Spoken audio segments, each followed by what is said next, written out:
ಎಲ್ಲರಿಗೂ ಶ್ರೀತಾ ಫುಡ್ ಚಾನಲ್ಗೆ ಸ್ವಾಗತ. ಇವತ್ತು ನಾನು ಸಾಫ್ಟಾಗಿ ಚಪಾತಿ ಮಾಡೋದು ಹೇಗೆ ಅಂತ ತೋರಿಸ್ಕೊಡ್ತಾ ಇದ್ದೀನಿ. 1/4 kg ಗೋಧಿ ಹಿಟ್ಟನ್ನು ಹಾಕ್ಕೊಂಡಿದ್ದೀನಿ.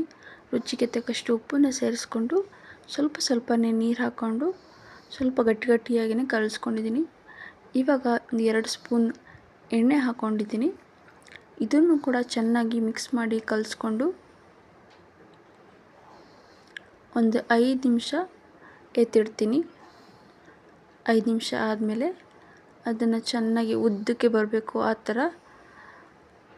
ಈ ಥರ ಮಾಡಿಕೊಂಡು ಇದಾದಮೇಲೆ ಒಂದು ಚಾಕು ತಗೊಂಡು ಒಂದು ಮೀಡಿಯಮ್ ಸೈಜ್ಗೆ ಕಟ್ ಮಾಡ್ಕೊತೀನಿ. ಇದರಿಂದ ನನಗೆ ಫಾಸ್ಟಾಗಿ ಆಗುತ್ತೆ.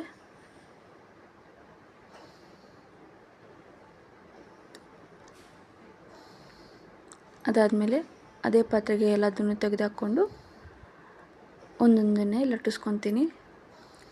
2 ಸೈಡು ಚೆನ್ನಾಗಿ ಹಿಟ್ಟನ್ನ ಮೆತ್ತುಕೊಟ್ಟು ಲಟ್ಟಣಿಗೆ ತಗೊಂಡು ಲಟ್ಟಿಸ್ಕೊತೀನಿ. ಅಕಸ್ಮಾತ್ ಮತ್ತೆ ಅಂಟ್ಕೋತಾ ಇದೆ ಅಂತ ಅನಿಸುತ್ತೆ, ಇನ್ನೊಂದು ಸ್ವಲ್ಪ ಹಿಟ್ಟನ್ನ ತಗೊಂಡು ಈ ಥರ ಹಚ್ಕೊಂಡು 2 ಸೈಡು ಹಚ್ಕೊಂಡು ಈ ಥರ ಮತ್ತೆ ಲಟ್ಟಿಸ್ಕೊತೀನಿ. ಇದಾದಮೇಲೆ ತವಾನ ಗ್ಯಾಸ್ ಮೇಲೆ ಇಟ್ಕೊಂಡು ಹೈ ಫ್ಲೇಮಲ್ಲಿ ಇಟ್ಕೊಂಡು ಅದಕ್ಕಾದಮೇಲೆ ಮೀಡಿಯಮ್ ಫ್ಲೇಮ್ ಇಟ್ಕೊಂಡು ಆಮೇಲೆ ಚಪಾತಿ ಹಾಕ್ಕೊತೀನಿ. ಅದು ಒಂದು 20% ಬೆಂದ ಮೇಲೆ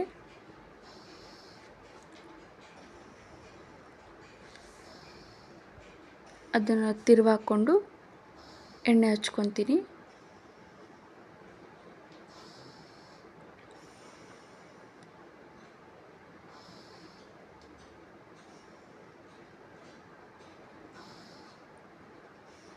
ಇಷ್ಟೊತ್ತಿಗೆ ಇನ್ನೊಂದು ಸೈಡ್ ಕೂಡ ಬೆಂದಿರುತ್ತೆ.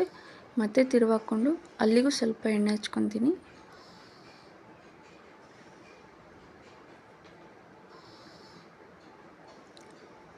ಈಗ ಇನ್ನೊಂದು ಸರಿ 2 ಕಡೆನೂ ಚೆನ್ನಾಗಿ ಬೇಯಿಸ್ಕೊಂಡ್ರೆ ಸಾಫ್ಟಾಗಿರೋ ಚಪಾತಿ ರೆಡಿ ಆಗಿಬಿಡುತ್ತೆ. ಈ ವಿಡಿಯೋ ನಿಮಗೆ ಇಷ್ಟ ಆಗಿದೆ ಪ್ಲೀಸ್ ಒಂದು ಲೈಕ್ ಮಾಡಿ, ಹಾಗೆ ಸಬ್ಸ್ಕ್ರೈಬ್ ಮಾಡಿ.